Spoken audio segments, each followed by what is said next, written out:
U.S. Army deserter Bergdahl suffers nerve damage after captivity witness. Fort Bragg, North Carolina.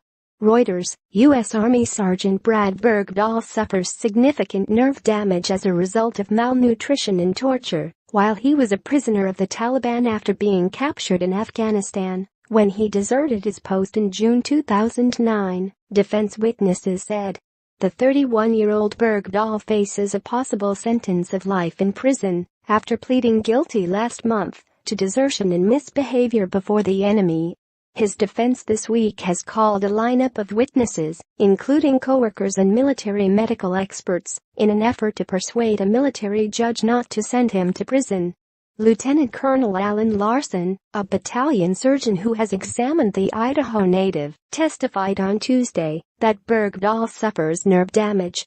He attributed it to a poor diet fed to him by his Taliban captors during his years of imprisonment, as well as torture in which lit matches were held to the soles of his feet. Larsen described the damage as akin to that seen in U.S. soldiers held as Japanese prisoners of war during World War II. He said Bergdahl will likely continue to feel some pain in his feet for the rest of his life. "I think his pain is as good as it's going to get, and it's going to remain that way," Larsen said by telephone from Afghanistan. Bergdahl's lawyers are due to call 3 more witnesses on Wednesday. After their testimony concludes, the judge in the case, Army Colonel Jeffrey Nance, will begin deliberating his sentence. Bergdahl was released in a 2014 Taliban prisoner swap brokered by Democratic President Barack Obama's administration.